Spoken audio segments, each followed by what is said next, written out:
Welcome back, everybody. It is September 19th, 1862, and we are back to the Grand Tactician tutorial campaign. Welcome back. So, if you recall, last time we managed to capture Vicksburg, and because of poor supply conditions, we're only getting provisions coming in from the river.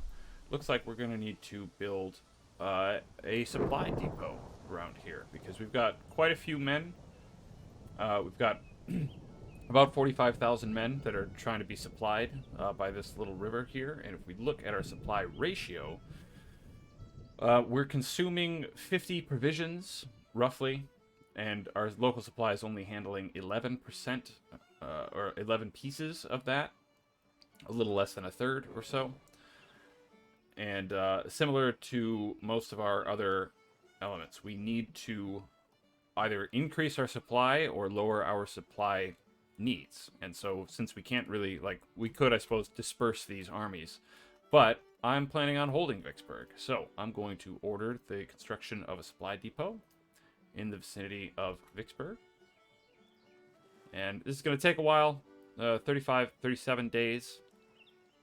So in the meantime, I'm going to use my 11th Corps here, my 21st Corps, rather, to do some scouting. I'm going to try to consolidate my sort of main hitter divisions, and I'm going to put Buford in scouting mode. I want to see what intelligence I can gather from the region over here. Now, importantly, it does look like Stone's army, which we've tangled with before, the Army of Alabama, which I believe we've also seen on the battlefield, it looks like they're heading southward. We've got these little red arrows following those little NATO symbols.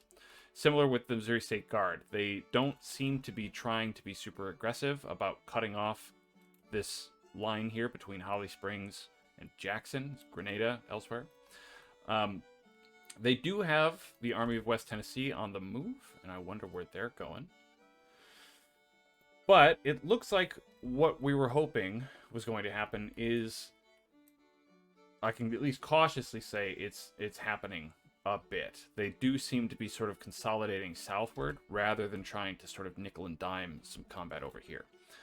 You'll also recall we had a fight at Nashville pretty recently. And what I'd like to do is take the Army of Kentucky, as well as the Army of the Cumberland, and I'd like to consolidate Tennessee a little bit.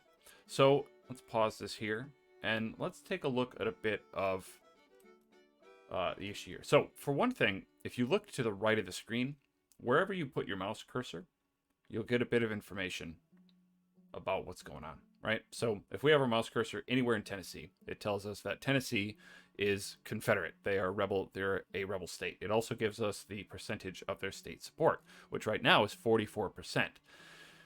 44% is a bit higher than they start. They start usually lower than 35%, or they hover around 35 to 37% or something like that.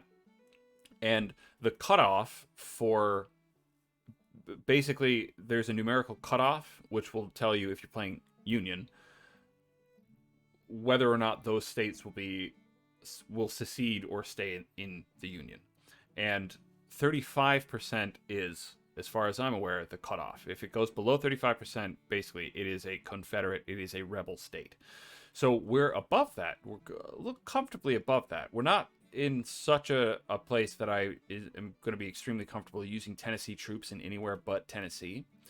But if we compare that to, say, for instance, Georgia, 14%, or Alabama, 15%, or Mississippi, 20%, you'll see we've actually made quite a lot of progress. The fact that we are kind of in control of the capital here, and if we look at our front lines map, we've got a big chunk of western Tennessee that is pretty comfortably in American hands.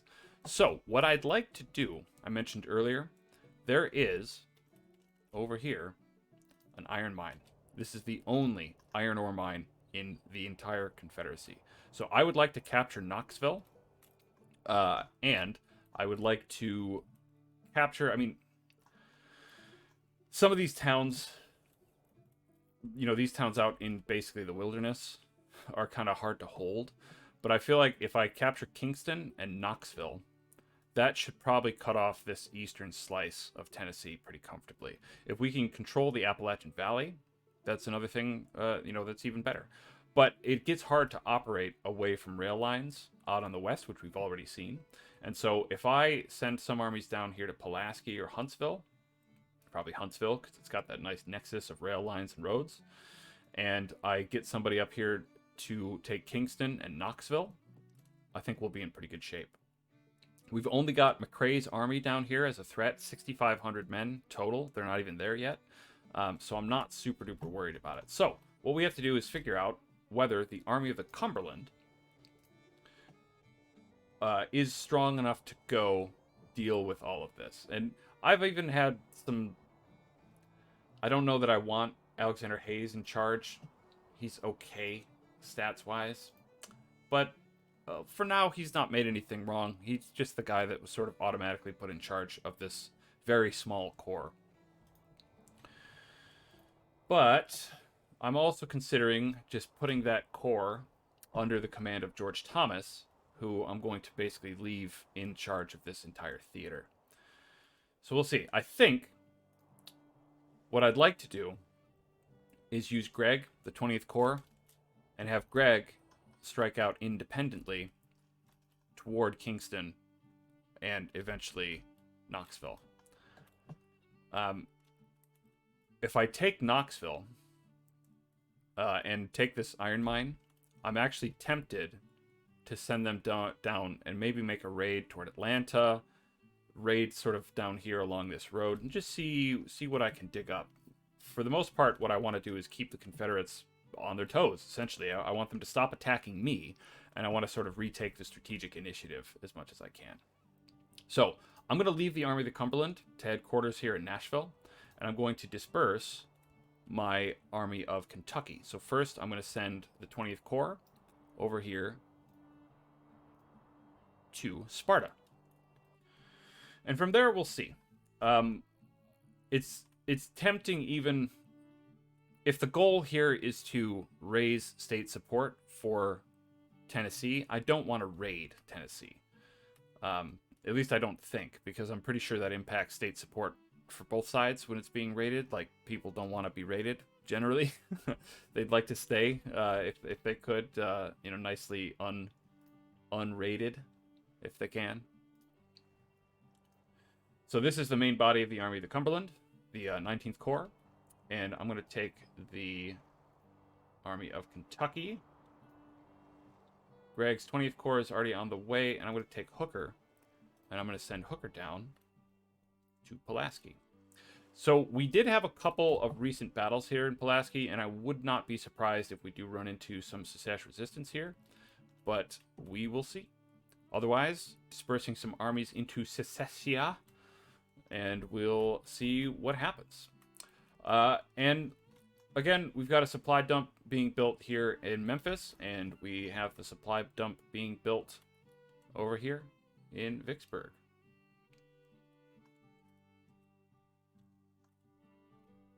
Missouri Squadron trying to do some scouting up by Little Rock, just to sort of increase our vision here. And we are doing quite well money-wise, and so I'm wondering if an overland attack might not be so bad. But I think I still want to stick with having Fremont operating. I might even make him an independent force and have him operate up here on this river and go to Fort Smith. But to do that, he needs better artillery. So right now, I believe he's mostly got... Well, he's got one battery, and it's a Gatling gun that I stole. So that's probably not the greatest use. So he's going to need some more troops. He's going to need some better artillery for sure. I'm just going to stick those guys in replenish. So replenishing, you saw me hit this little button here, this tent button. Basically, this means that this force will not show up on the battle map. It's on furlough, essentially. It's back home trying to collect more men, more bodies to make this full strength. That's all it is. But don't want to make those moves quite yet. Operating down that river is going to be expensive and fairly time-consuming. But I will likely do it sometime soon. But we also are waiting for our river monitors. They're both at 14%, so that'll take some time. And how are we doing on we have 17 days until we get our volunteer colored infantry. So, great. Let's speed up some time and see what's going on. Excuse me. Okay, so the retreating Army of Virginia, which just retreated from the siege of Fort McHenry, retreated, immediately started another siege at Fort Washington, and then got beaten. So that's good stuff.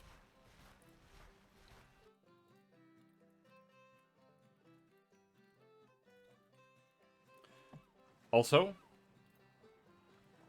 this is interesting. This happened off screen. I'm going to leave it here.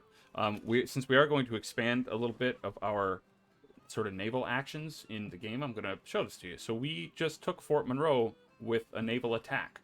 So I had mortar boats attached to this fleet, the home squadron, and the mortar boats make bombardment more efficient, make it better.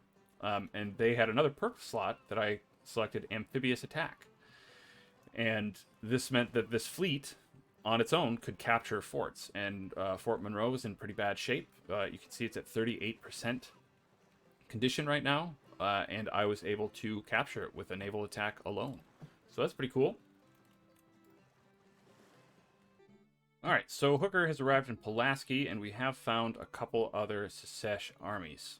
Very small armies, and so I'm not going to waste any time. I'm just going to bring down Thomas here to Pulaski, and I'm going to move Hooker down to confront those guys. I also have an extra perk here for the Kentucky Corps.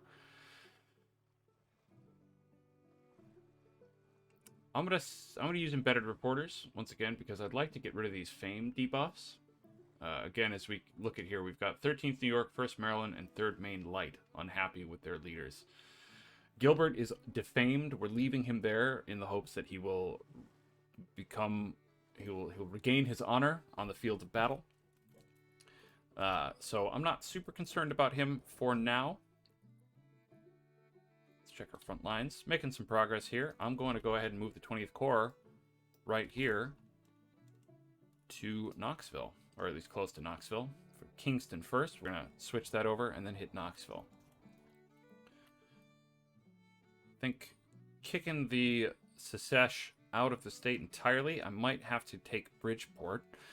And I don't know if there is a similar... If you play as the rebels, if you play as the Confederates, there is a condition in which states will secede, right? You can force Kentucky and you can force Missouri to secede.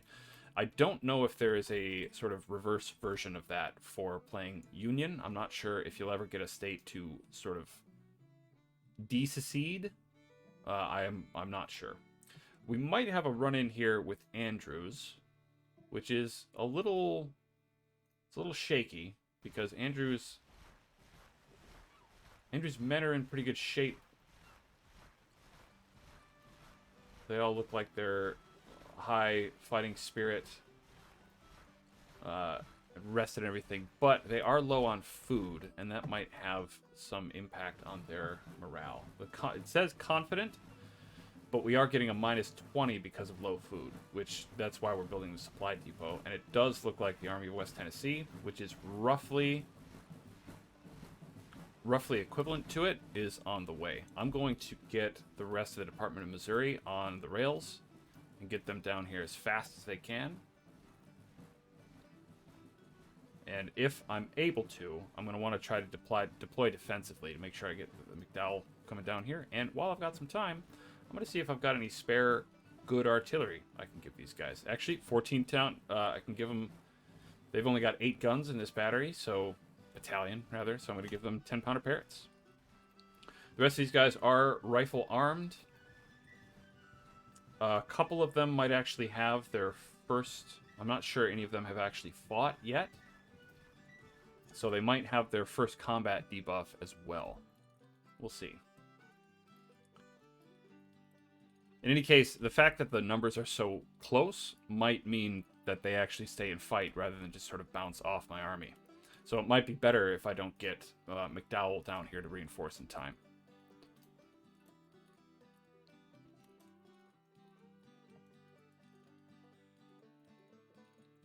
See what happens here. Increase the speed a bit.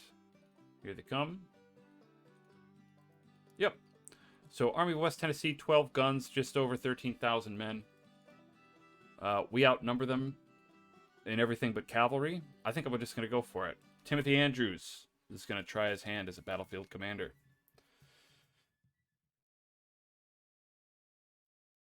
Okay. Not the greatest disposition. We are attacking, which, to be honest, I actually prefer. I may have talked a bit about it before. I know I've certainly talked about how I prefer aggression. I prefer to be assertive on the battlefield, but I may have never actually gone into detail about particularly why. So, all armies, essentially, in this game and in real life, operate under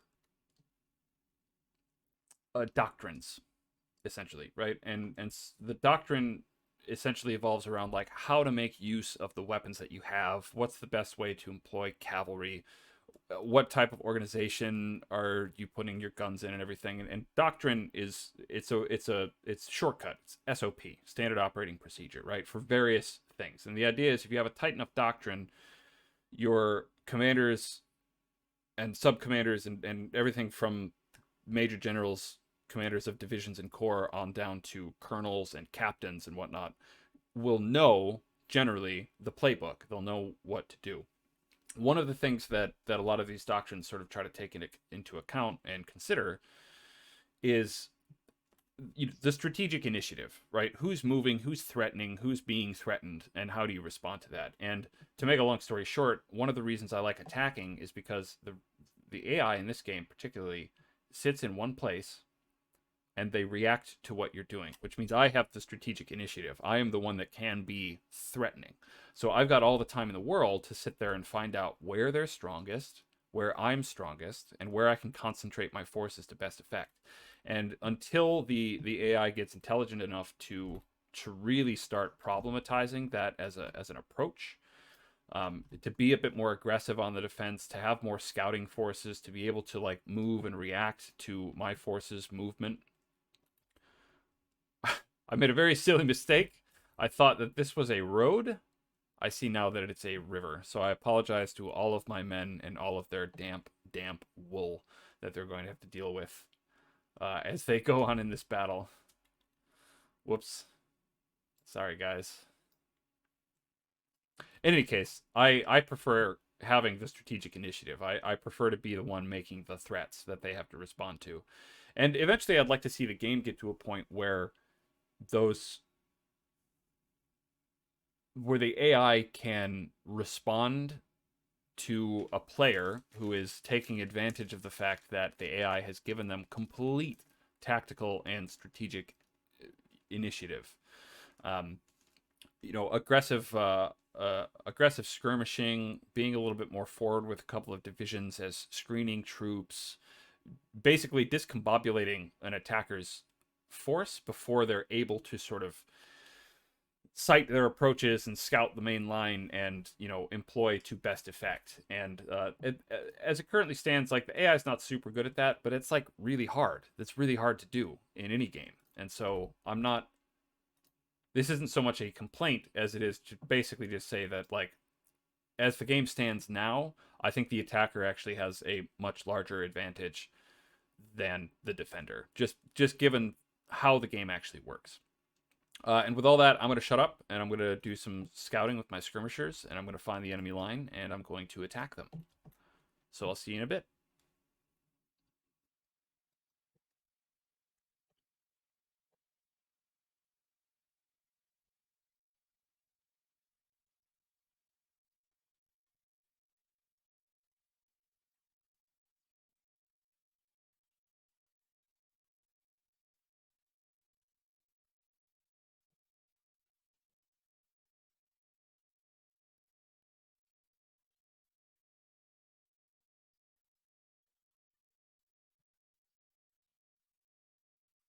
So as a side note, it seems like some of my whining about troops getting cluttered up on the road may be alleviated by actually giving commands at the higher command level. Right? These guys seem to be sorting themselves out actually pretty pretty well. They're not super duper clumped on the road here. I do still wish that there was a button that I could press that just said like pause, just stop moving for just a second and let the artillery get moving, and then you can start marching again, rather than like watching them painfully march through each other. But I do think that if you give commands at the higher level, it helps to alleviate some of that. I also, I'm a little confused here. I looked at the enemy deployment zone as it came in, but given that they own the victory point, I assumed their deployment zone was quite large and that they would be there, dug in, but I didn't see them. I see their entrances are over here. Okay, so they're dug in places that make absolutely no sense. Just no sense whatsoever. I also can't find my skirmishers. Where'd they go? There they are. Okay. They're so well hidden, I couldn't even find them. Alright, well, I'm not going to attack that line. I'm going to take the victory point, and I'm going to put my men behind this little river. It's a stream, because it makes a pretty decent defensive position, and for all my talk, for all my big talk about how much I prefer to be an attacker, I'm immediately going to abandon that strategy, capture the victory point, and force them to come at me. They're outnumbered. They do have cavalry. They've got some artillery, but I don't want to even have to march around to attack this position, and there's really no point. Right? I do want to kill a lot of them and capture a lot of them if I can. So if they don't move by like early morning, day 2, then I will redeploy and I will go and attack them. But I don't know. The AI is sometimes inconsistent about that. So once again, after this brief update, I'll see you later. Here they come. Looks like they have decided to attack. Great. Make sure to try to position my artillery for maximum effect. We're not in a great spot. We've got this little hill. Emphasis little. See if I can get the 5th Illinois artillery up here. Not the greatest sighting, but we've got decent shots down along this road here. And we can put some infantry forward along the creek. Again, not the best possible defensive position, but it'll do. It's fine. This is actually where I expected the AI to be, right at the beginning of the battle. And like we said, quite a few of the soldiers in this army, this is their first exposure to enemy fire. So we've got a bit of a morale debuff, but I don't think it's going to be too bad. I think we'll do just fine. Glad I've got these skirmishers keeping an eye on things. I'm going to pull in Hazen's skirmishers. So the goal here, again, I want to cause as many casualties as possible, right? I don't want this force just to bounce off me. We are very equal in numbers, and so I don't want to just let them withdraw. I would like to hurt them badly. And they're being defensive, so they're deploying skirmishers, which makes it look like they have about 3 times as many men as they do. And it's because they spotted my skirmishers.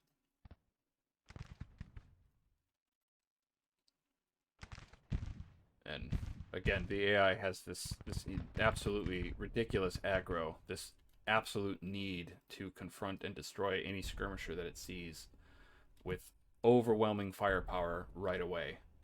Which, you know, more power to them, I guess.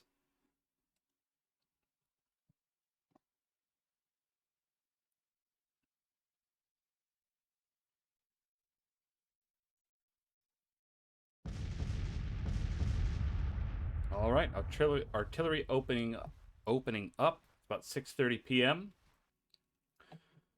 And see if we might get some cavalry action going on over here. I've also brought in some of my brigades to more closely cover my guns, because as we've covered before, the AI really likes to make sort of reckless suicidal cavalry charges against guns. 20 casualties, not so bad.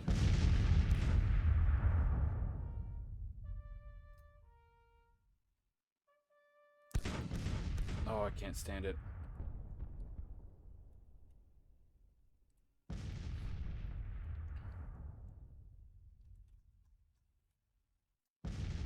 Turn my rifle guns on counter battery fire.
Where I told them to move.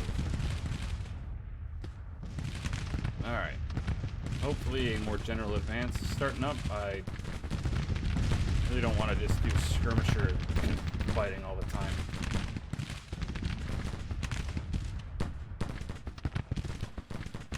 Except in Wisconsin. We haven't seen too many Wisconsin boys in the campaign quite yet.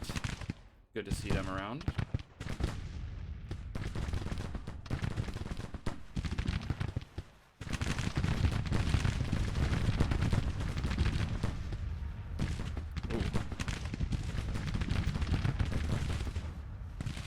End of day. Okay. Right as their attack was developing a bit more. They're going to lose a bit of cohesion, but they'll be in the right place. Everything else looks okay. So let's go.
How are you losing? You've taken 20 casualties. Oh, it's your skirmishers.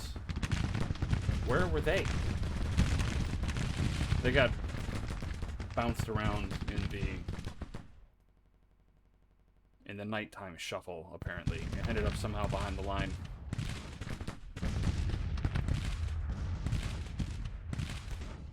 So it loses some morale right before they need the most morale.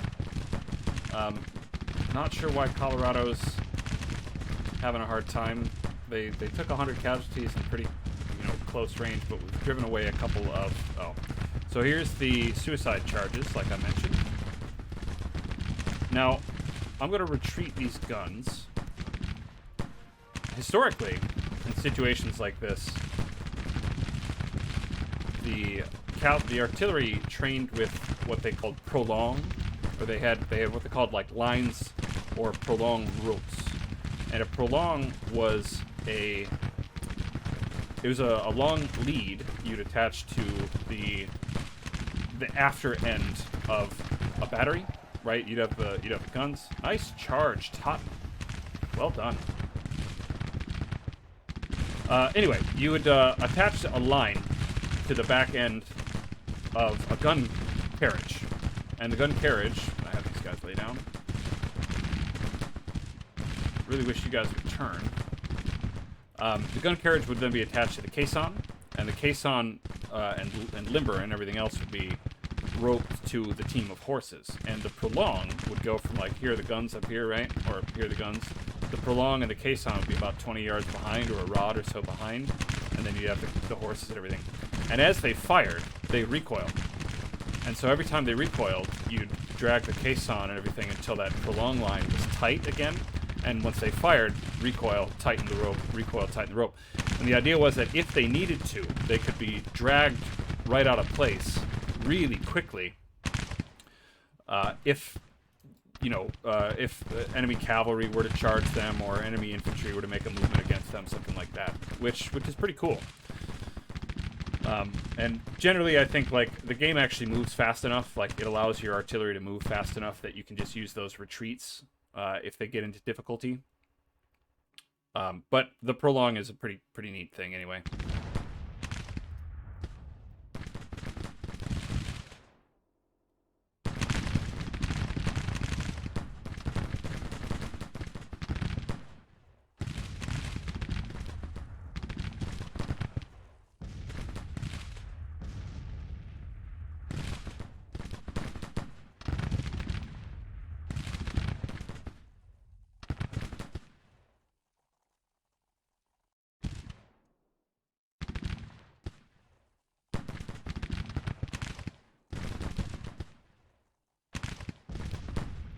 Guys coming up a little closer.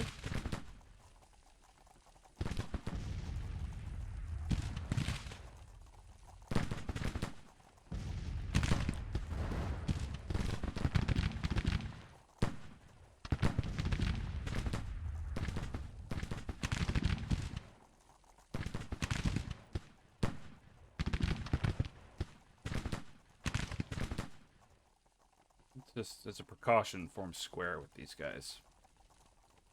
You get the 5th Missouri to come over and concentrate on them as well. And once again, I'm not sure if they planned to just kind of take cover in this creek, or if they wanted to charge the 3rd Iowa. Either way, I think that having the caution of forming square against cavalry charges is... I'm going to take that as my sort of standard doctrine going forward here, because I do think it actually makes a pretty big difference. I also want their guns. I would be quite so aggressive with Michigan quite yet.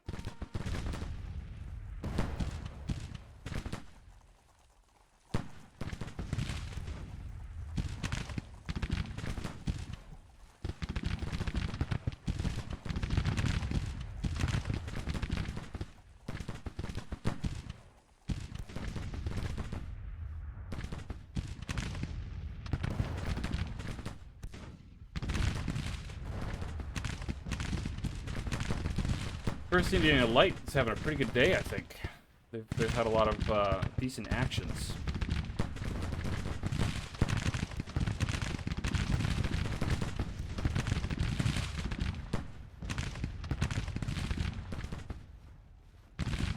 50 casualties so far. Not a lot. They are in canister range. So these parrots are probably inflicting some pretty hideous casualties on them.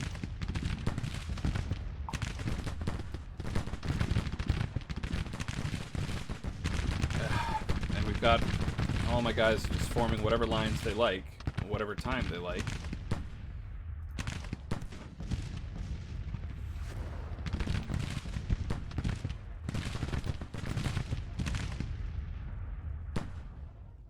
Looks to me like they're trying to make their withdrawals at the moment, so press forward. We get the first Colorado right up in their faces. And we're the 7th Wisconsin to get these guns. That's what I had them attacking the entire time, but they didn't want to listen to me.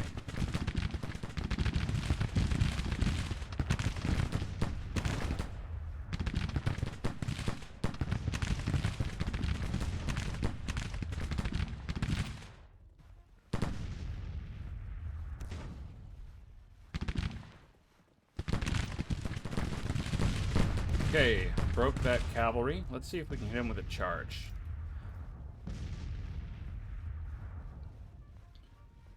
Hazen did really well today.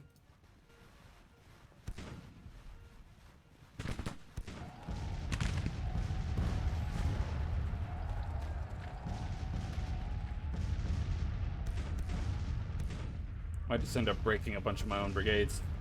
There was an old bug in one of the earlier versions of the game in which broken cavalry wouldn't move.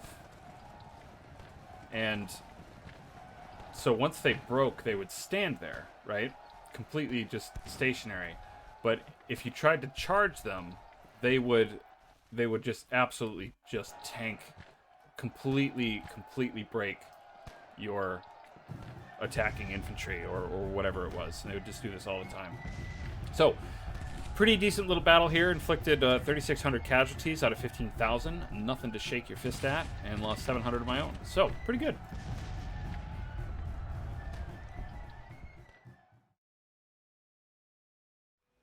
Victory at Memphis. Not too bad. Alright.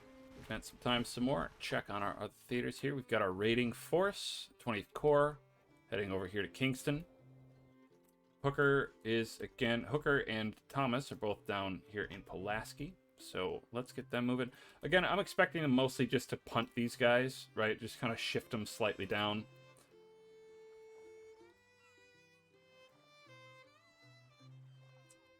I don't think they'll put up a fight. If they do put up a fight, because they have so few men, it's not even worth engaging a field army or a field battle. I'm just going to auto-resolve it, even if that means I take a whole bunch of casualties.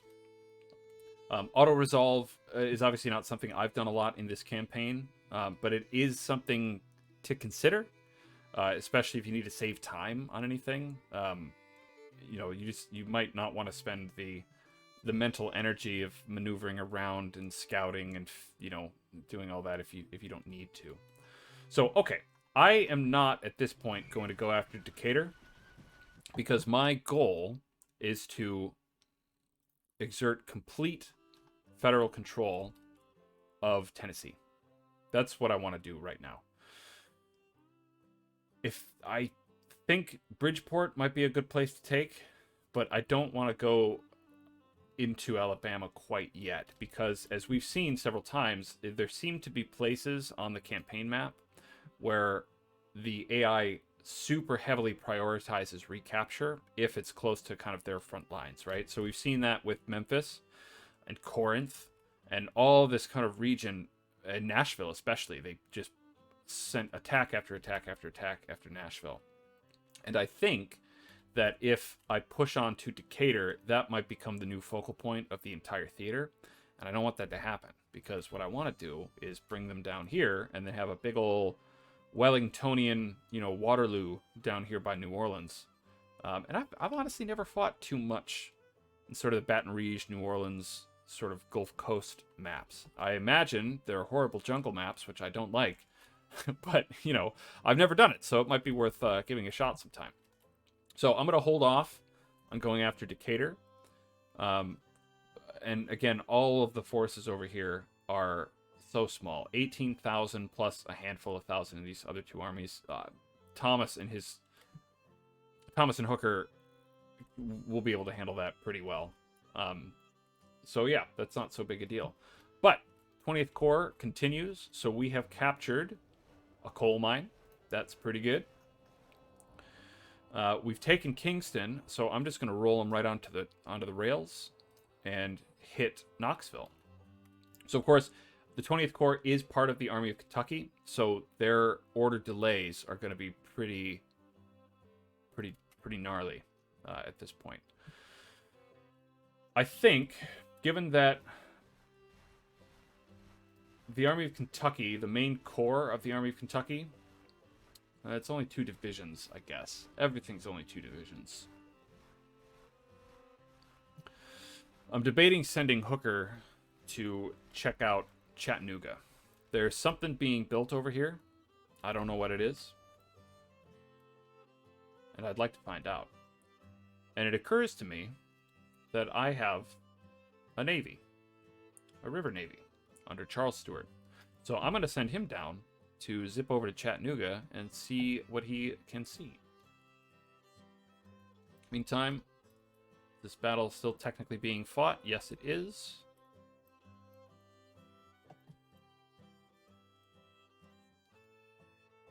How's my Mississippi squadron doing? Okay, they're doing okay. Army of Tennessee is hungry. So scouting force hasn't really encountered too much. We haven't seen anything. We do have the Missouri State Guard possibly coming down toward Vicksburg. Not quite sure where they're going. And once again, I'm going to leave Columbus alone. I'm going to leave Tuscaloosa alone. These aren't really what I want to take. What I want to take is New Orleans. We'll see.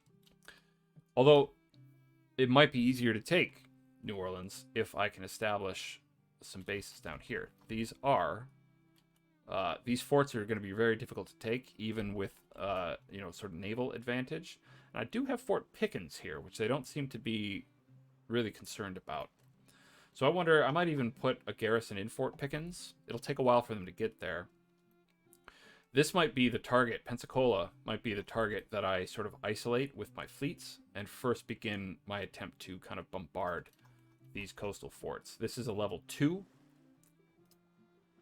They've got pretty decent armor. 10 42-pounder rifles, 8 32-pounder cannons. Those aren't so bad. There's nothing, certainly nothing to scoff at. Not blocked. How is that possible? You are in blockade mode. Yeah. Weird. None of these are blocked, and they ought to be.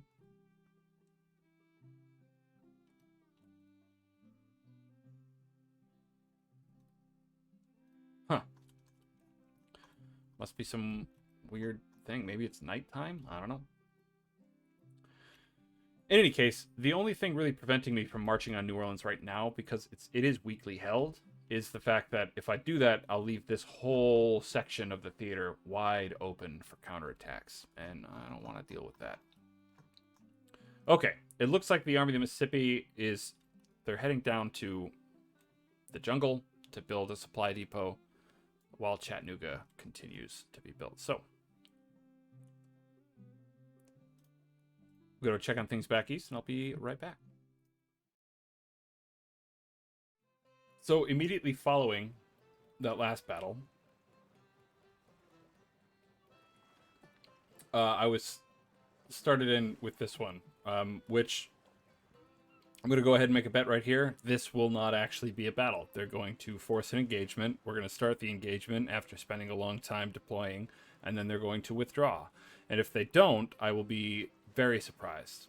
And I really wish this battle didn't literally immediately pop up, because there's quite a few things I want to check right now. But anyway, we'll have our 19th Corps. This is our cavalry corps. Let's find it.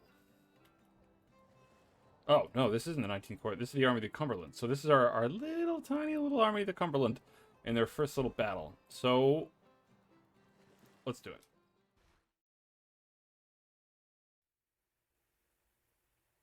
All right, looks like we got a meeting engagement, and we have this just absolutely stunningly bizarre. This whole thing is so bizarre to me. I would really dearly love future updates to concentrate on making any of this deployment stuff consistent in any way under any circumstances. It's baffling sometimes to start a battle in which you have been attacked after having not moved the armies for days or weeks. You are attacked. Suddenly, it's a meeting engagement. And even though campaign map wise the forces employed are literally on top of each other, we've got them deployed on opposite ends of the battlefield, and we also have these just useless, utterly useless headquarters companies. I hate those things. They should be attached to a corps.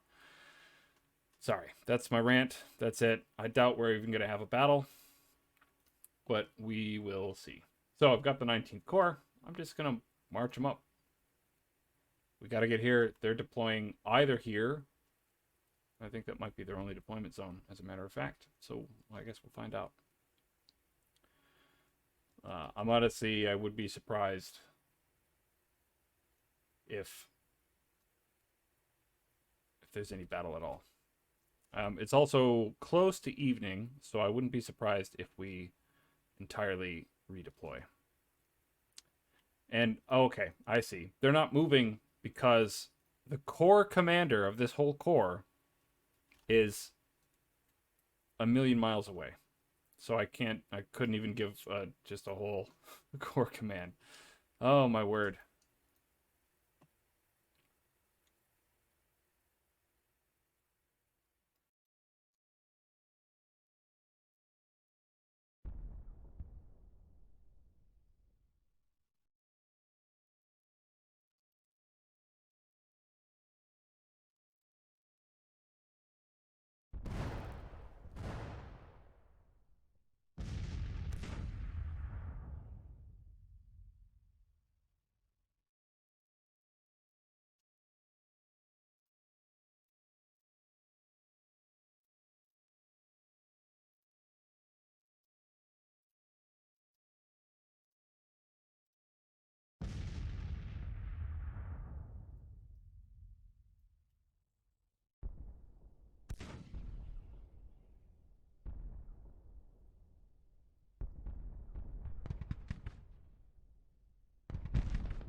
Okay, so major victory here in Nashville. I know this wasn't, the most commentary heavy battle that we've seen so far, but we just saw that battle over in the east where Confederate morale was so low that I'm pretty sure that is what is going to help determine whether or not brigades surrender.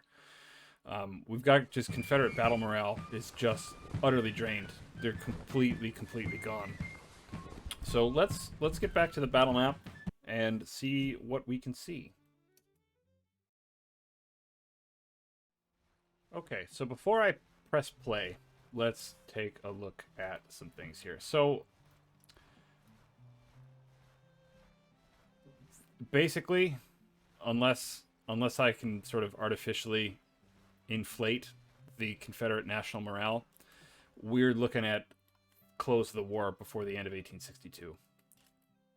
The only thing right now that would prevent a complete loss of Confederate morale, like complete collapse of the Confederacy, is if I start throwing battles. If I start losing battles in the east, if I let them take the capital, even that doesn't increase their support. It only prevents their support from being recovered. Right? It doesn't. There's just at this point. So I'm giving you a preview of they started spamming these attacks up here by the fort and going around through the rivers and everything, and I've had to bring these little naval vedettes in to help prevent that. And that's where we captured about 1 billion troops, right?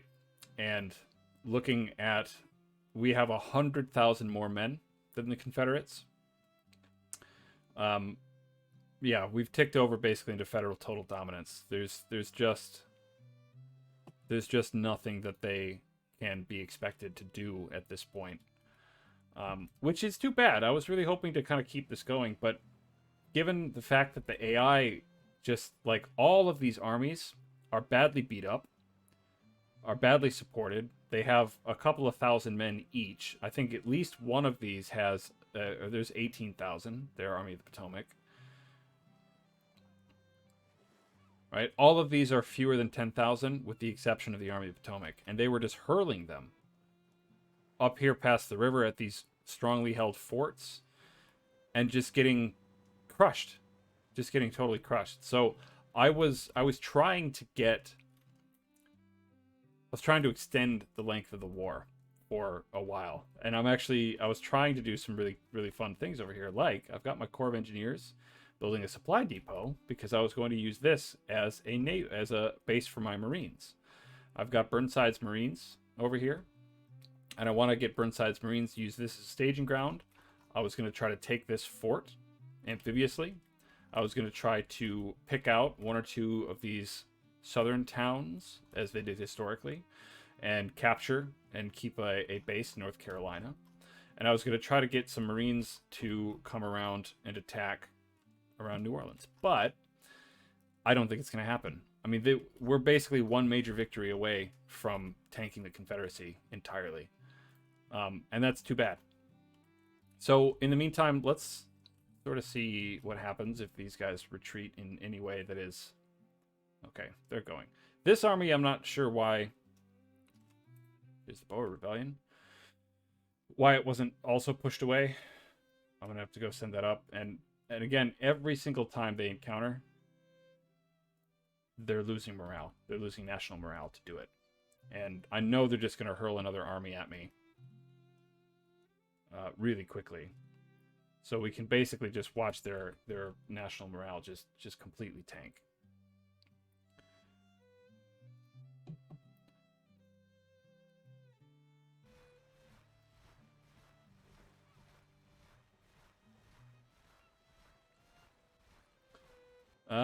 Okay.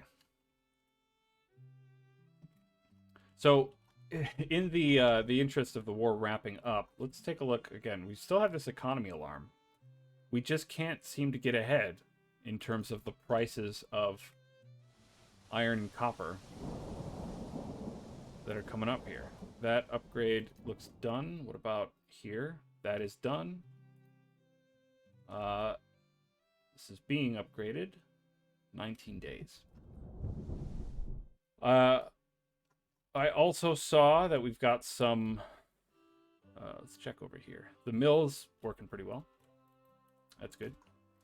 Let's see if we... I think we've shortened this list a bit. Still not nearly enough coffee. 1/6, 1/8 the amount of coffee. We're catching up a bit on crops. We're within striking distance with iron, thanks to our iron upgrades. Rice production's pretty close, but that's mostly because we've captured a bunch of Confederate rice paddies, or plantations. Wool is lagging behind. Machine parts are close. Could use another factory, probably. So I wanted to look at some of these plantations. Okay, so we're still running a 95% slave workforce, which I think is a bit odd. Let's also take a look at, we want to look at officers, and I want to find...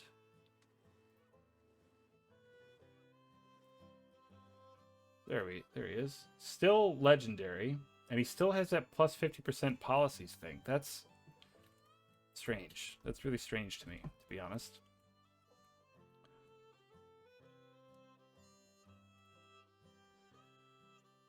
Okay, well...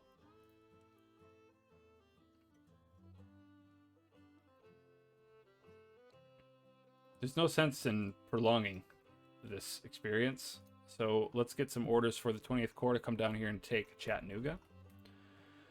And as you see, the little letters here, or the numbers rather, generally, if I recall correctly, are the points that the enemy will lose, like the national morale points, the enemy will lose if that town is captured. So if my 20th Corps comes down and takes Chattanooga, they're going to lose 3 points. If they lose 3 points, that's end of the war. So I do want to end the war, at least over here in the west. And honestly, this is a somewhat unexpected... Hey! Okay, before we do anything, it would be sweet if we could get some colored troops in the Army of the Kentucky. So let's see if I can transfer some of those guys over here first. So, what happens when you research the colored troops thing is that you get McClellan.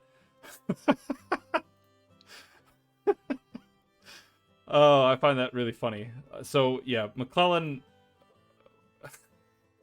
should not be... Oh, McClellan should not be in charge of the first group of colored troops to be used in the army here. So I'm just going to drag... It's Fitzjohn Porter after the Peninsula Campaign. Fitzjohn Porter now has the division here that is all of our colored troops. So, replace these guys. First, U.S. Colored Volunteers.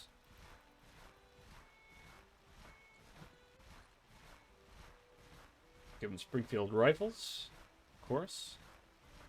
I wish I could change their uniforms, to be honest. I wish, we could also pick skin color and then change the uniform, because I would love to put these guys in Zouave uniforms, because the Zouave uniforms are so cool. Porter is okay as a division commander. I got no problem with him.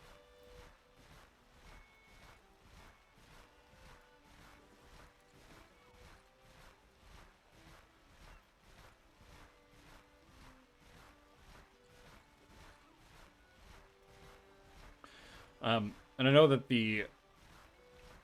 this isn't the most up-to-date way of referring to black people, but it was the term of use historically.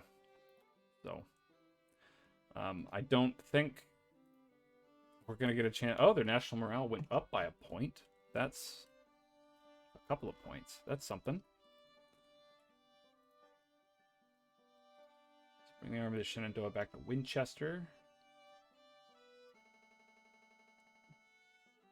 Okay, I saw there is an army over here that is retreating. Jackson, I believe.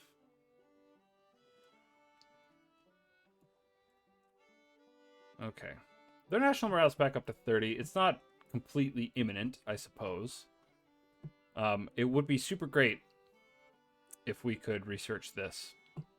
So maybe I won't be so hot to take Chattanooga. Maybe we can stretch this along just a bit. Looks like we got McCrae's army is the only force holding Chattanooga at the moment. And I doubt they'll be up. Nope. Yeah, they're just sort of withdrawing weirdly. And we finally got our fleet over here to get some intelligence.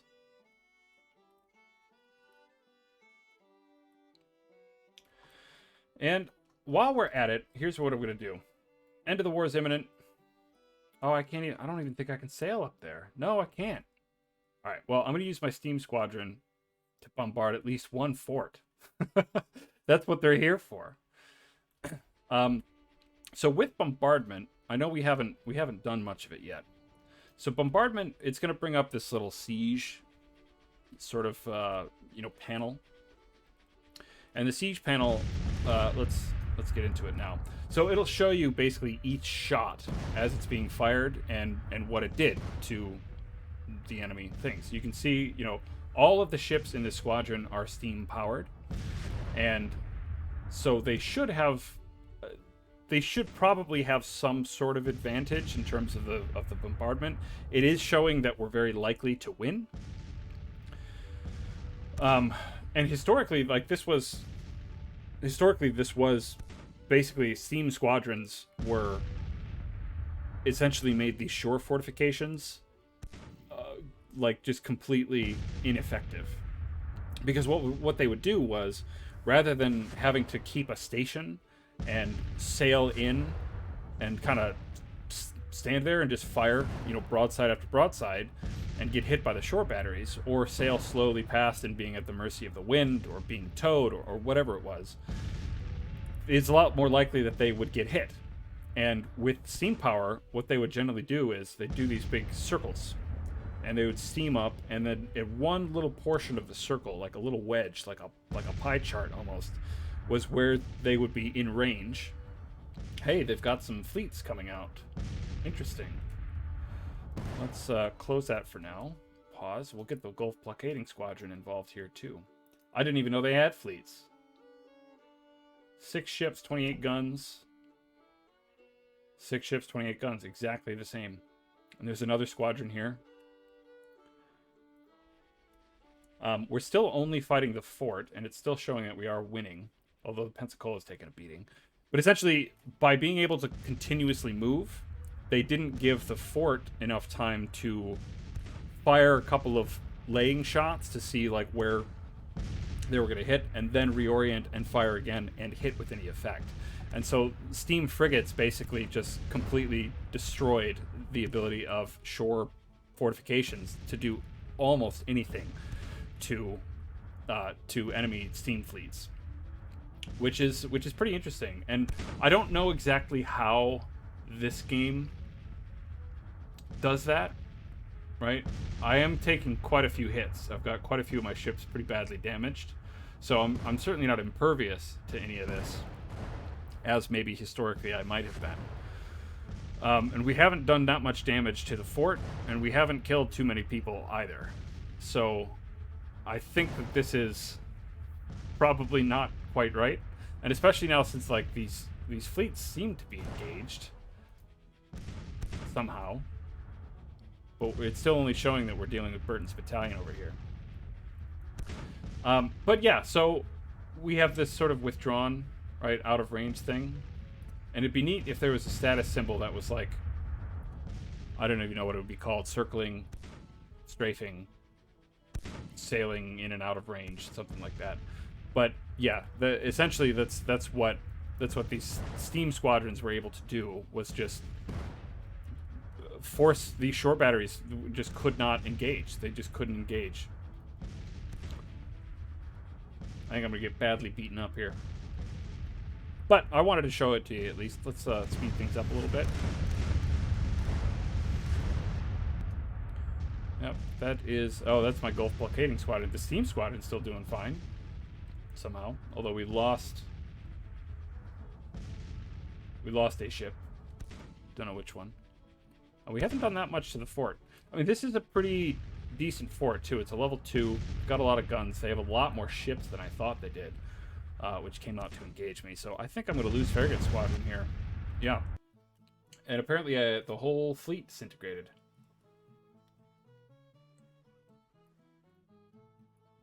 Yeah. That is not what I expected at all.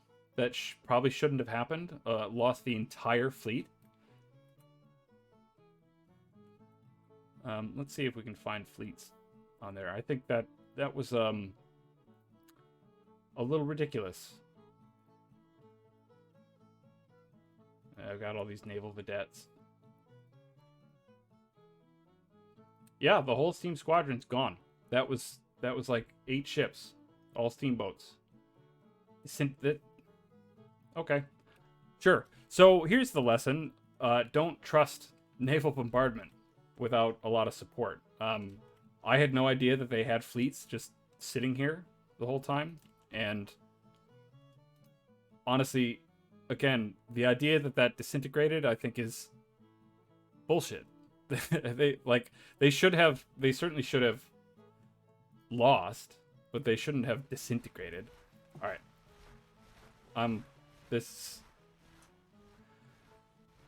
How much morale do you think all these guys have all combined? Let's see.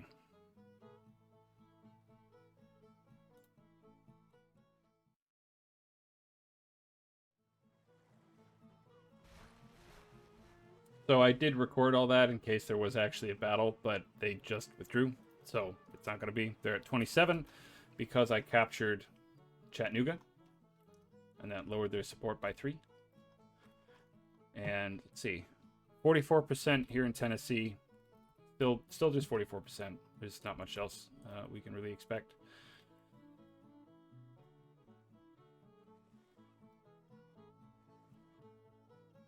I believe my supply depot here at Memphis is complete. My supply depot down here at Vicksburg is still building. Everybody here is very hungry.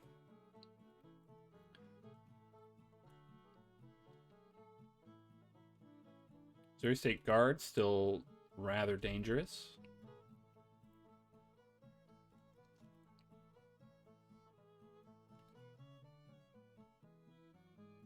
$18,000 men there.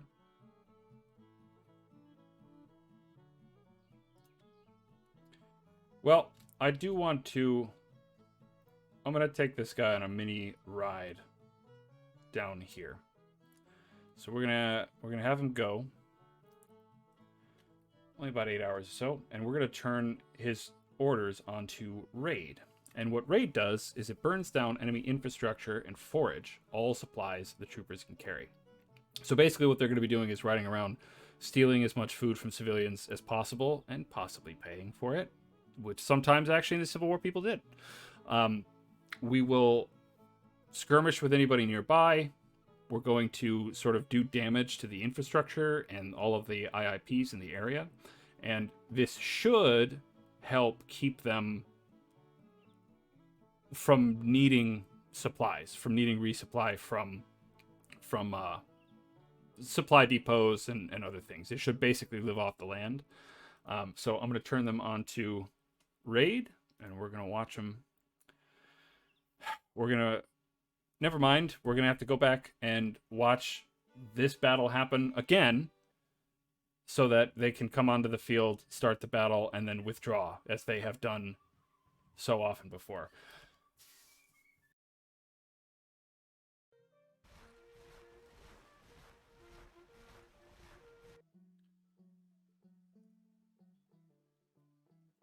So we're back here again because it turned out not to be a battle, as I suspected. So let's see if we can get this 20th Corps on the move.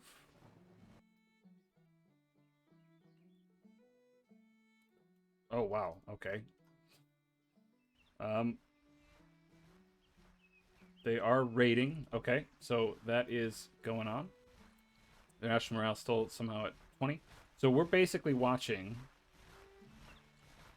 the raid. So we've raided down to Atlanta.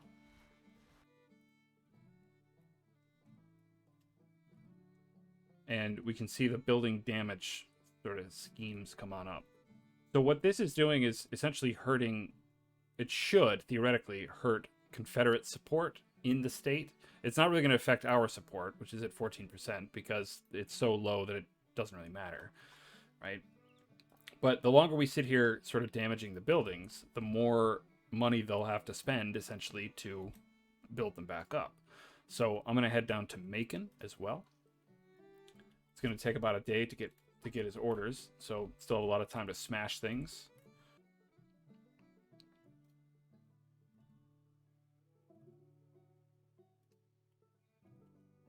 See if we can catch them while they're actually moving. Yeah, victory at Alexandria. No surprise to anyone at all. But anyway, the raid on continues. So again, you can see sort of the damage that we're doing. At least comes up like on the map. It doesn't. I'm not sure. This is blocked by 59%, and I'm not sure if that's connected to the raid. It must be.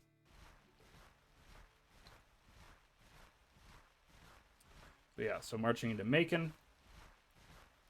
You'll also notice that when you're in raid disposition, you don't actually take the IIP. You're not capturing the IIP. You're just damaging it. So this raiding force can kind of go... It can move faster because it's not trying to be bogged down by actually capturing the IIP. It's just doing damage to it as it's running through. So if I wanted to capture this whole thing, I would take them off of raid and I'd let them take Macon. Which is, you know, strategically it'd be a decent decision. This right now is mostly just about doing a lot of damage to the Confederates. While I sort of try to plot what I want to do to end the war, because they will just continue spamming attacks up here. And I want to see if I can, you know, getting anything else interesting going. So this is almost done. It'll be ready in a week. Let them sit there for as long as it takes for them to get more orders. And then I think I'm going to bring them across to Montgomery. Keep them on rails. It's going to take them a couple days to get their orders because here's George Thomas. And I'm going to move Thomas back over here near the 10th Corps. And I think we'll probably come across and take Decatur. Decatur's only a 1-point IIP, so not nearly as important as Chattanooga. But we can see, if we look at the front lines, that we've more or less got control of all of Tennessee. I'm going to send the Army of the Cumberland, the 19th Corps, over here. This is probably the army that we just fought. It's, you know, running off into the back country for no real purpose, and that's still being built. So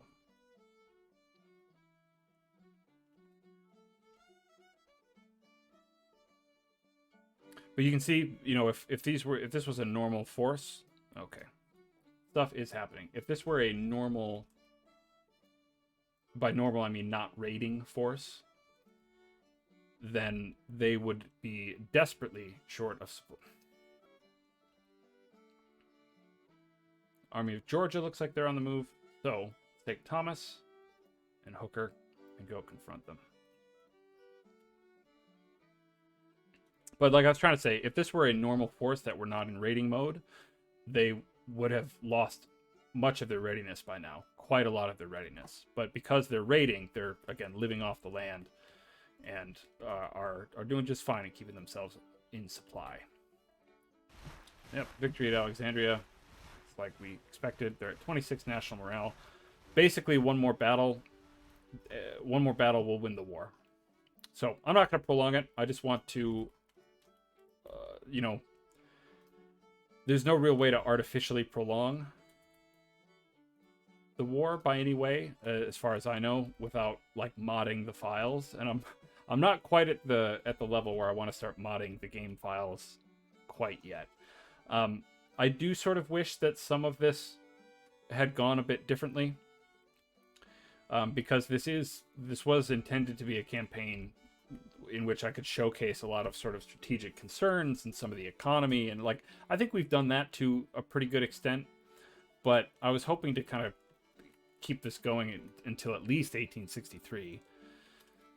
But it looks like we're likely not going to be able to make it there unless I start being really, really artificial. Like if I were to pull out of all potential southern territories, that might do it. You know, go back into Kentucky. There we go.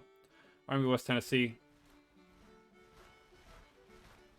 This is... Oh, they're attacking Memphis. How much you want to bet they just withdraw?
What I want to do is engage with these two divisions here first, and then use this division as sort of a...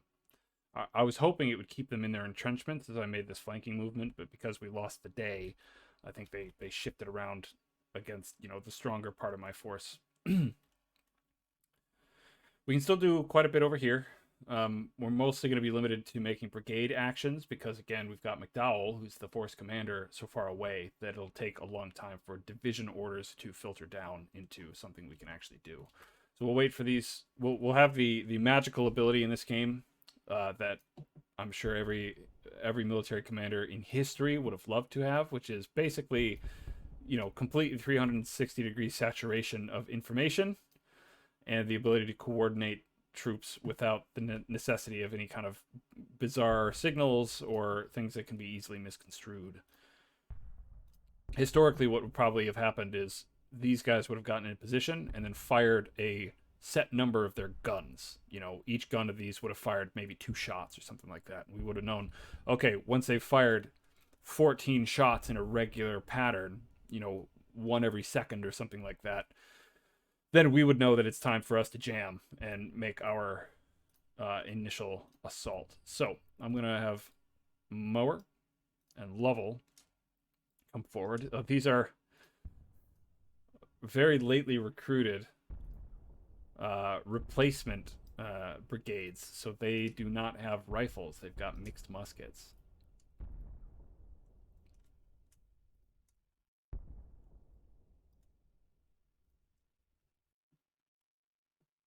And let's take a look. Confederate morale, 62. It's actually higher than mine. It's probably because this is Confederate territory, of course, but still quite surprised. Especially in Virginia, their morale was so low.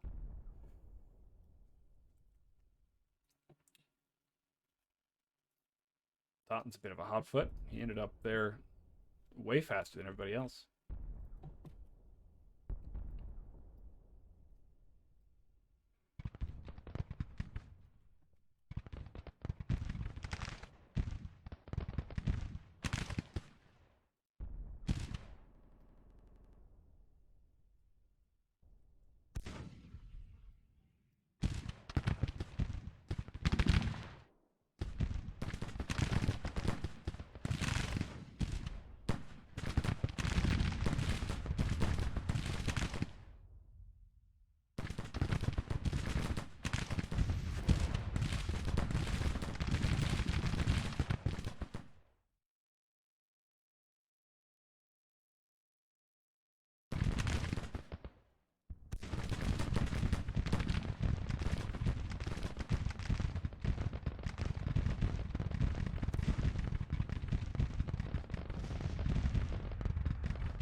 Jones Brigade wiped out.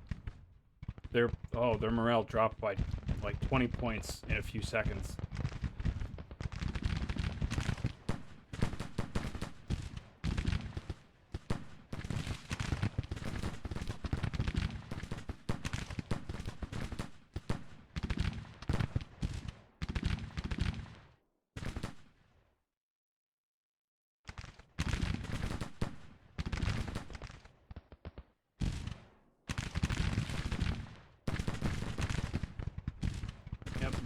Retreating, withdrawing.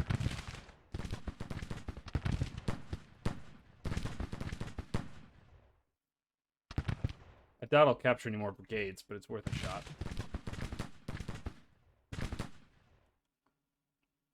They're at nearly 27% casualties already.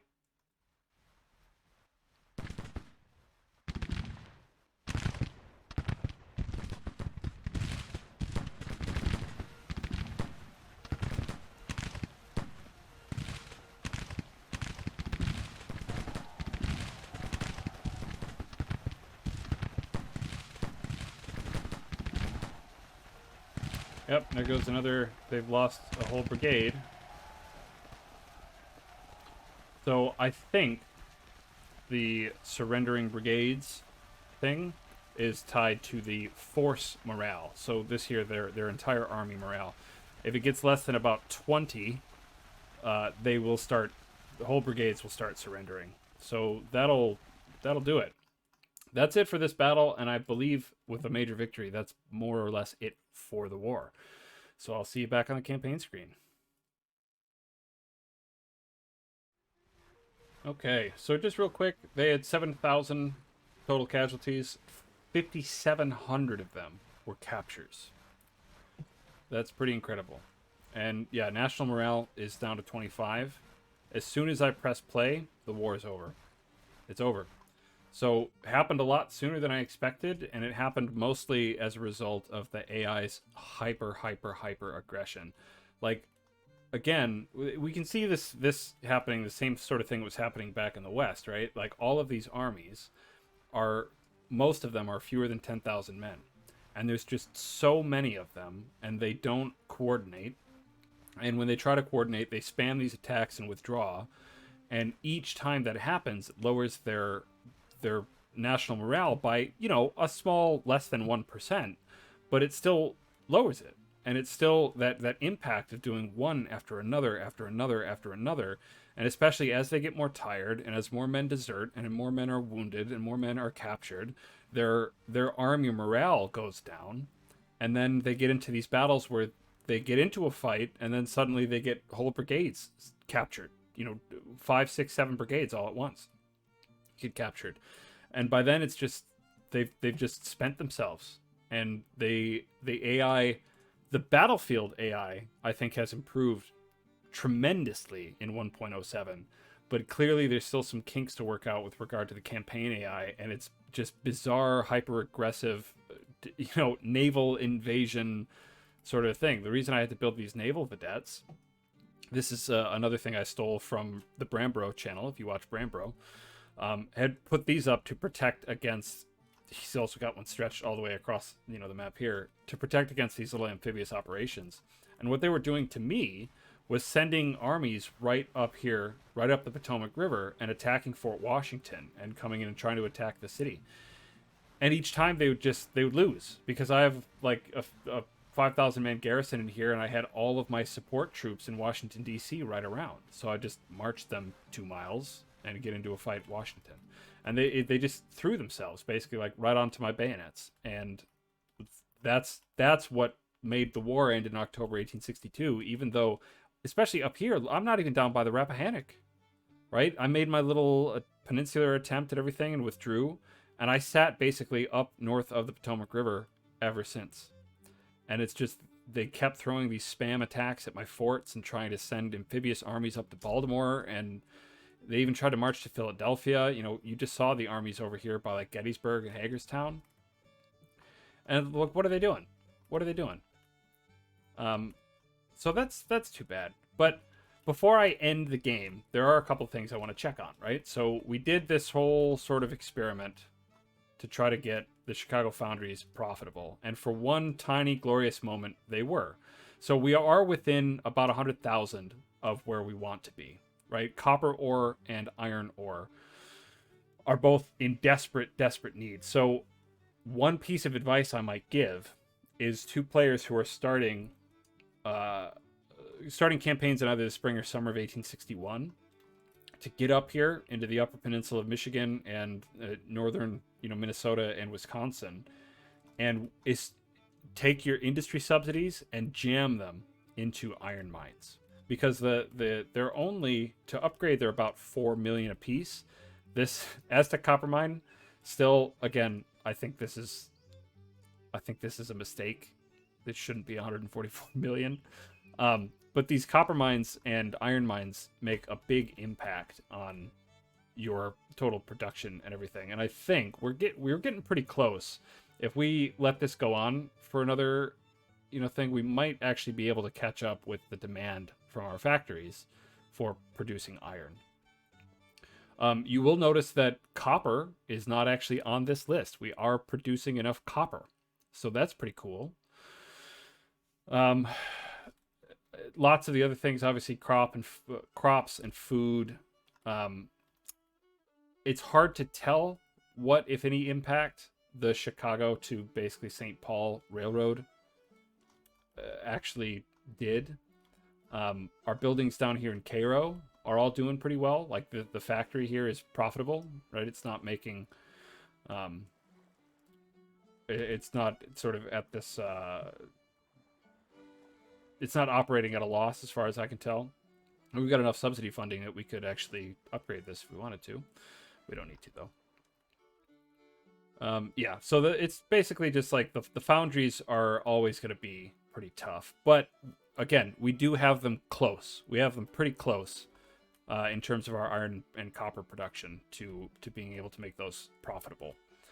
I want to check on our weapons. So let's see where our, not rifle, carbine.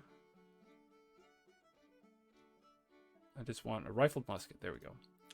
So our Springfields, at 53 production value, they cost $415 a piece, and to produce 50,000, it would take 60 days.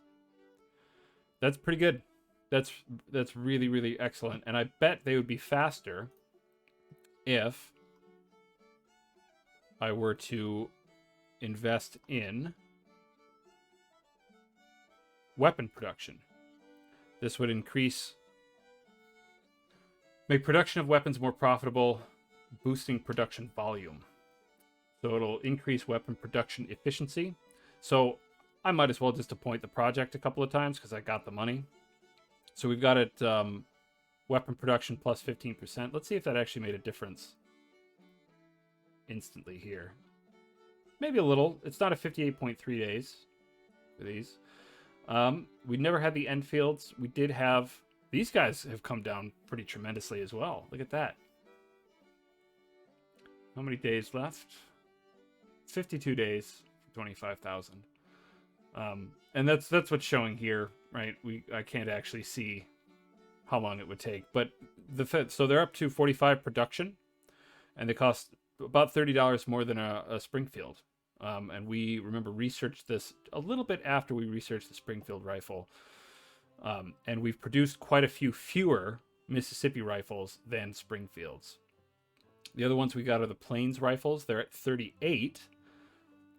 So these two are researched at the same time, the Mississippi and the Plains, because they're part of the same project.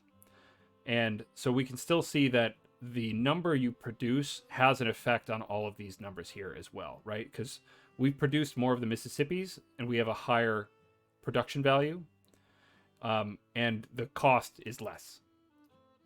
But it still takes about 164.3 days to make 50,000 Plains rifles, and that, I think, has a lot more to do with the number that you've actually produced, which I think is pretty neat. It's an interesting mechanic, and I want to know more about it. So my next campaign, I'll fiddle with that a little bit as well.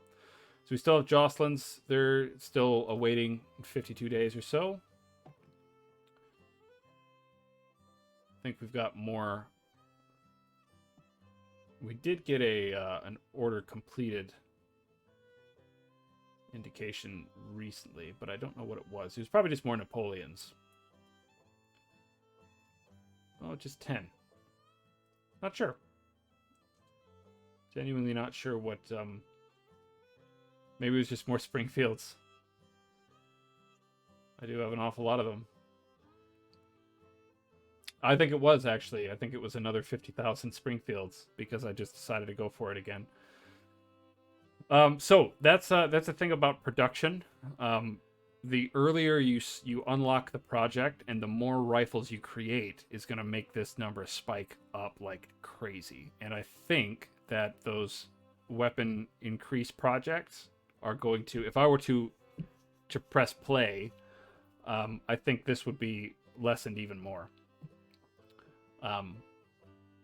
But not sure. So unfortunately, we couldn't research all the way to the abolition of slavery, but we did get some United States colored troops in the armies. Unfortunately, they weren't able to see any action. At least I very seriously doubt they'll be able to see any action. We are close to a battle here, but they're not yet. Oh, we do. We have one brigade, which is pretty cool. But I'm pretty sure they are at 25. Let's see if we can get one last battle. Nope, they withdrew.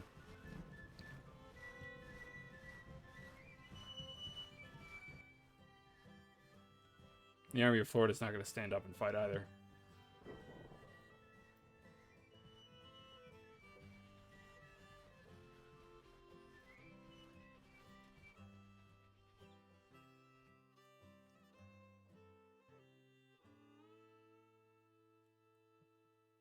Vicksburg Depot is completed. 20th Corps having a lot of fun riding roughshod through Georgia and Alabama. All right, the supply crises down here should slow down a bit. That's good. I paused it again just because I don't want the campaign to suddenly end before I've taken a look at everything I wanted to take a look at. So this is our treasury balance. We're doing okay. 26 million in the till. Total revenues 902 million, and our surplus is only minus 35, which is pretty good. Our army upkeep is what's really killing us. Our army upkeep is enormous. Our navy upkeep, somehow it doesn't know. Don't know about that. Paying 136 million for supply depots. Yeah. There's a lot more financial subsidy projects that we could have researched, right? Administration reform, improve our credit rating, market reform, that kind of thing. And I probably would have done those if things were a little bit more long term. But as it is, we weren't even able to get our river monitors into action. I think they're still being built. Yeah, outside Memphis. It is still disabled. It's 37%. That's too bad.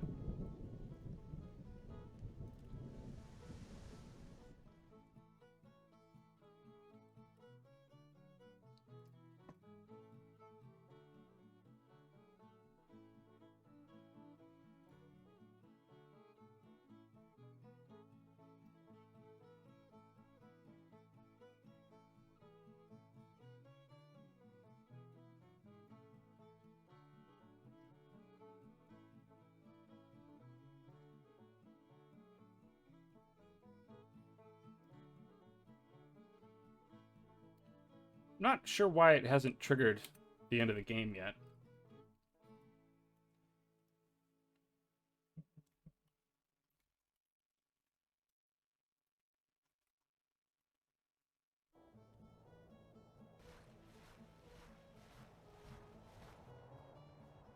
Because the Confederacy is at 25. I think it needs to be just below 25. Below 25. So they just need one more point. They need to lose one more point, and that'll be the end of the war. I'm not trying to rush things at all here. Unsure what's going on here. Why that might be happening, because that certainly wasn't an order I gave.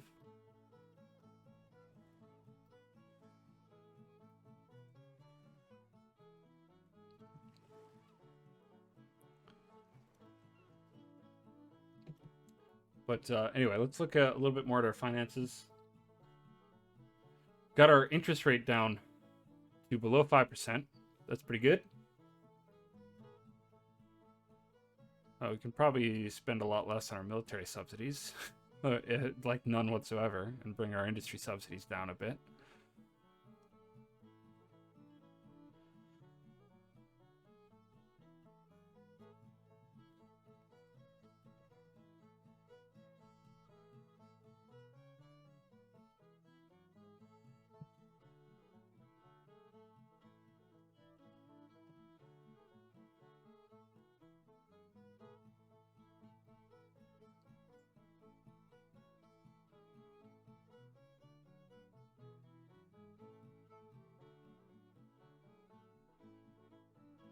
I sort of wish there was a way that you could set the game to only ending if you've completed several of these sort of things, right? Like you could pick break Confederate morale, sure, but also have to capture Richmond and also capture 10 forts or something like that, right? And it would sort of maintain, it would do whatever it needed to maintain the viability of the enemy as you were sort of pursuing those objectives. I think would be kind of a cool way to do it.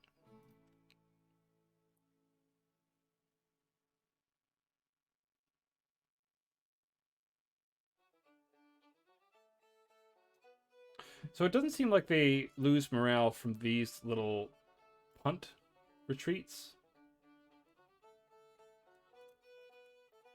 Right, like they're getting bounced around pretty hard, and it doesn't look like that's affecting.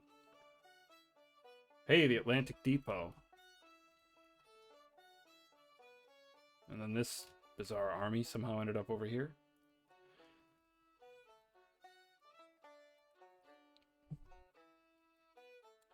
So the Atlantic Depot is this guy over here, which is pretty neat. So let's get Burnside. Already see movement.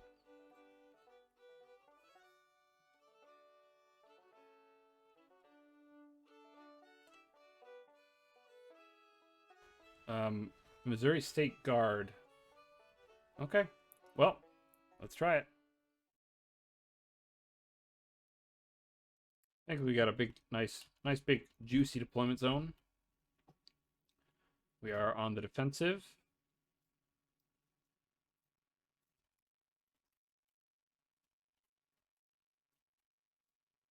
Be surprised if I could see them at all. And just because of the AI's weirdness, we're going to have to deploy pretty close to our victory point because there's just too many. I can't block all of the ways that they can cross the river. So this is going to be very dull waiting time, so I'm just going to accelerate time and we'll come back when there's something to do. Enemy spotted coming down the road here, so I'm pulling my skirmishers back in and preparing my line a little bit. I'm still going to keep these guys here on the fence because they might try to do something goofy, as I got my skirmishers out here to watch that. But I don't really think so. I think they're going to come on one at a time. They're going to try to deploy their line about right here. And yeah, we'll see.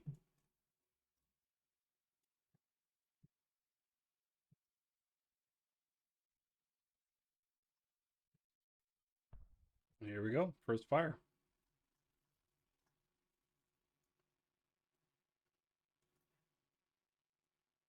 Those are all nighttime casualties. So we took 32. We didn't move that much. They took 450.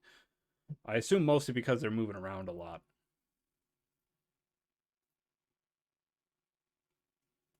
Yep. And they're scything off there to prepare their lines.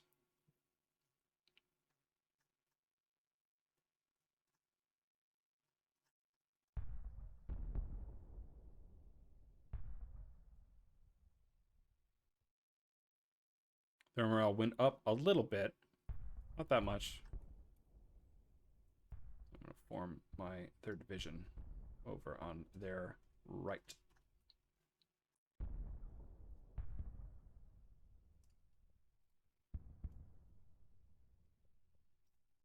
Don't know why. Okay.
Nice that the last battle of the campaign got verify your game files errors.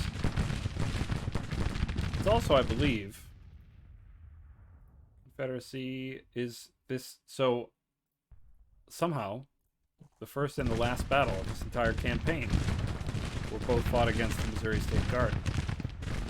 So that's pretty interesting. I kind of like that. But yeah, anytime that you start seeing like your inability to put your guys in a line, right, and you start getting weird dots, or they're still showing that they're deploying in column when they should be in line, and that kind of thing, that means you ought to verify your game files. That means you've got probably 13 or 14 files that are missing or incomplete or whatever, and you ought to check them.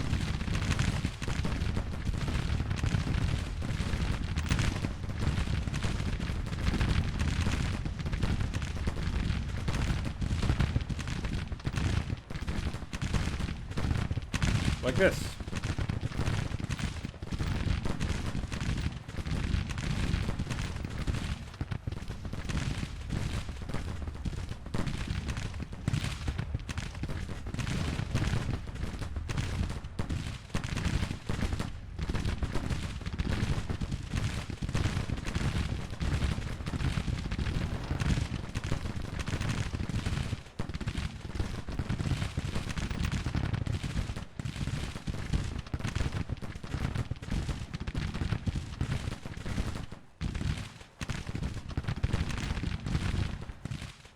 Moving away from my guns, that's pretty smart.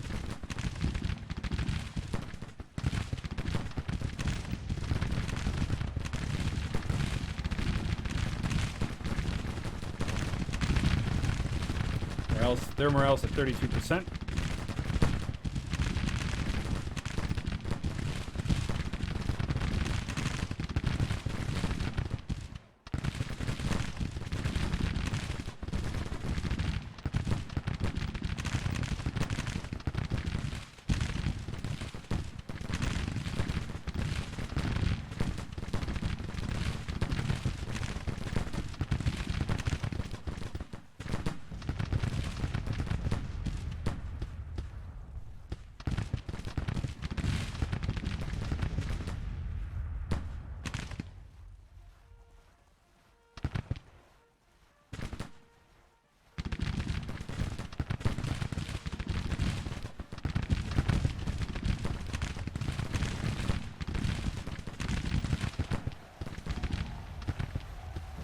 Yep. Yeah, seems like it's about the force morale total. Once you get it to drop below 20, you will capture whole brigades in melee charges. So at least sort of in this sort of end game here, we learned that, at the very least. We pounded their morale so badly that they just have no sort of stick-to-itiveness in here. I lost the commander of the 7th Illinois. Brave General Alcock. Rest in peace. He wasn't a super good commander, but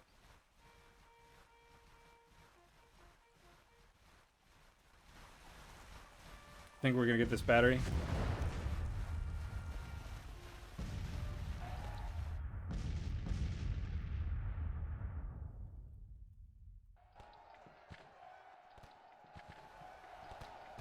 Yep, and last major victory. Another captured brigade. That is, this is the end of the Confederacy. October 31st, 1862. On Halloween, we ended the Confederacy. The Battle of Memphis. Glorious victory at Memphis. 5,000 captured out of their total 7,800 casualties. And their morale's at 24.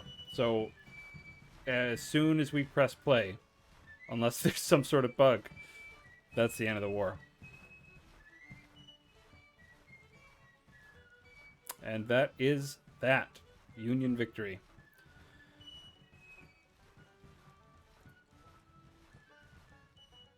So he gives us this newspaper twice. Don't know why. But that's that. It's going to take us to this screen. We're going to go right ahead and exit the video. Alright, so at the end of every campaign, you get this. Basically, it just shows you what's in the sort of national thing here, right? So it shows you your national morale. I'm at 92. National support's at 90. The morale of my armies, 82 versus 51. 29 loyal states with 7 loyal states of them. I've got just under 300,000 men fielded against the Sassash 188,000. And that's, I believe, where it stands at the end of the war, not total men total. You can see the casualties completely lopsided in my favor. 82, fewer than 100,000 on my side, 227,000 dead Rebs. Trade warfare is mostly in my favor. This one's a bit weird, and I'm not quite sure how it works. And my economy, compared to they must have been making a comeback toward the end of the game there. They got it back up to 70. Mine was 92.4. I do have to say, as much as in a previous episode I sort of, maybe not gushed, but I did talk quite favorably about how the game presented various historical elements. I'm not a big fan of these. These are all staged. These are staged photographs. These were things that they did on purpose to make it look like, oh, all this war is behind us. There's no more getting in the way of brotherhood in the United States. And these guys are probably all taken in the early 19-teens or 20s, and they were deliberately staged. There are reports of tons of Union veterans who get angry and like write editorials to the local newspapers about how upset and betrayed they felt when Confederate veterans would show up to these sort of, conventions, for lack of a better term, flying the rebel flag. And there were people who lost family members and lost close friends and, lost arms or legs, who were looking at that and saying, like, that's bullshit. What did we fight the war for if they can just fly the rebel flag whenever they feel like it? So these are fake. These are staged fake photographs that are in there for propaganda. So that's not my favorite part of the whole game, but, whatever. So anyway, you can also go back and hit inspect campaign, and you can just sort of zip around, right? You can't actually continue playing as far as I know. Yeah, because it just ends. And it goes right back to the main screen. With that, I might come back and add a bit of a sort of a retrospective thing, maybe like load in an earlier save and kind of go through and check out some of the things. But that being said, that is the unfortunate end of the tutorial campaign. October 31st, 1862 was the end of the Great Rebellion against the United States. So, I hope you enjoyed it. It got a little weird there toward the end, and I apologize for that. But especially in the future, if there's anything you want me to cover specifically in terms of how to handle certain things on the campaign map, how to organize certain forces, naval actions, marine actions, certain policies you want me to check out, please let me know, and I'd be happy to whip something up there for you. Otherwise, I think I'm going to do a few different things with the channel here. I'm not going to stick entirely with Civil War content. I like the Civil War. I think it's interesting, but it's not like my main area of interest. I'm looking at some other sort of maybe retro games or nostalgic games to do, and some old flight simulators and stuff like that. We'll see. We'll see what comes up. But until then, I'll see you next time. Thank you very much for watching.